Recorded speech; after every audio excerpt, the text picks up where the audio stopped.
Hello everyone and welcome back. Today we're going to get some calendula started. I am going to actually be using my takeout containers today as I do have some less space on my heat mat and my grow lights, so I figured why not give the containers another try just like I did with my dahlias. And hi, if you're new here, my name is Kristy. I am located in zone 6A in Massachusetts, and my average last frost date is May 15th, which is so closely approaching. We actually might be getting snow soon, so hopefully that will pass because the rain has been hitting us nonstop. So today, again, we are doing calendula. I wasn't planning on starting these indoors as I do have them for winter sowing, but I did find an extra bag from seed starting and I figured, why not? I definitely want to give the takeout containers another go, as this might be something I'm going to try more of next year. Now, calendula can take anywhere from 7 to 14 days to germinate, and it does say that it's actually recommended to direct sow these. You can go ahead and put these in your garden after your last chance of frost. All you have to do is just put them in the spot that you choose, cover them with a 1/4 inch of soil, and you'll be good to go. You can start them indoors anywhere from 4 to 6 weeks before your last frost date. So I'm just in there about that 5-6 week mark. So I want to get a first round going. I also plan on growing these at my school. So I think it'll be fun for the kids to see what it looks like. So that is going to be super fun. When you are seed starting these, you want them on the heat mat around 70 degrees Fahrenheit. I will be using my Espoma seed starting mix as always, but this time, as I said, we are going to use a takeout container instead of using either a 6-cell tray or a 24 or 48 one. I wanted to not take up too much space on my heat mat as zinnias are approaching, so I figured why not give this a go. But before we get seed starting, as always, I want to share some tips and reasons why you might get calendula in your garden. First off, it is called like a pot marigold. It is going to give you continuous blooms all the way from the spring to fall. And I loved these when we had them in my farm share. I'll post some pictures. I have some of Madeline out there collecting them. They are just this bright, nice orange. And if you keep deadheading them, it's going to be great because more stems for you. So you can keep cutting them or putting them in vases if you would like, which is what we did. I think we had calendula and bachelor button were some of the first set of flowers at our farm share.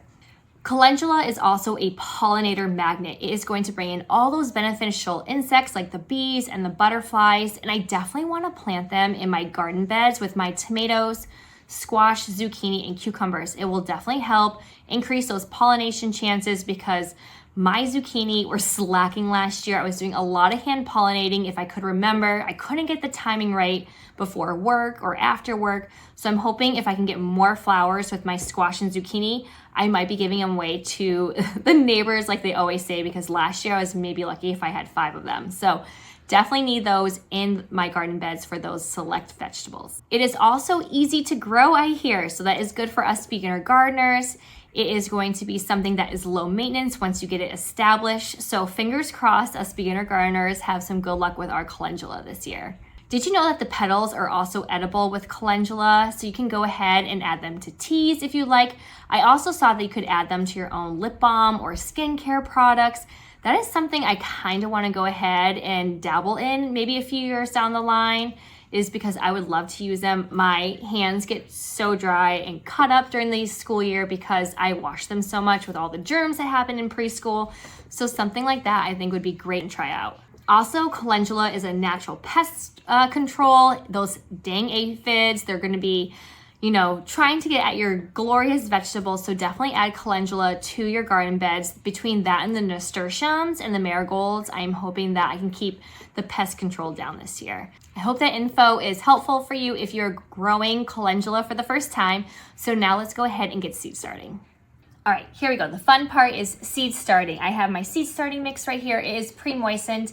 If you are new, the best way to measure if it is moist enough is a good squeeze. If no water droplets come racing down, then you're good to go. If it does have too much water in there, just add some more seed starting mix it in, and you should be good to go. I like to just add and put it in my tray. I did this for my dahlias and I absolutely loved it. So I think maybe next year I might try this route and then potting them up afterwards.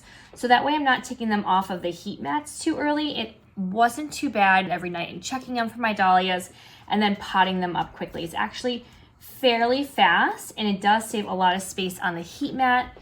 So I have this seed starting mix pretty good to go. And I just went ahead and pressed it down. Now the calendula seeds are so fun. This is the first time I've ever grown them, but I did, as I said earlier, have them in my farm share, but they just look like little, let's see if you can see right there. Like, how fun is that? So I am going to try my very best to space these out. I found that with the dahlias, it was easier to prick them out if they were spaced nicely. And then I could also kind of keep track as to where I might be waiting for one to pop up and where the space was already previously dug up. You could kind of tell more when my vermiculite was moved around and I had some little bald spots, as I like to call them. So I'm gonna just press these in, try and untangle any of them that might be too close together. And I tried doing some uniform rows, but some of them are super small. Other ones are very big. So as long as they're not on top of each other, then that will be great.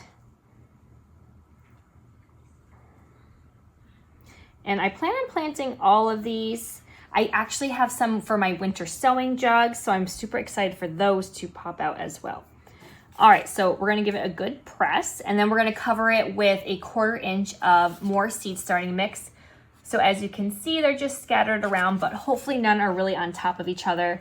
And then we can just add our light dusting and press them down once again after I smooth out the extra seed starting mix. All right, then I'm gonna add my trusty vermiculite as always.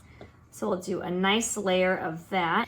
When you see the vermiculite kind of disturbed, that's how I knew that maybe that spot I already plucked something from, and then you can kind of gauge where the rest is gonna be popping up. I already made my plant tag, so today is April 6th. So I'm gonna give this a nice good squirt. We are going to pop on our container top, and we are good to go.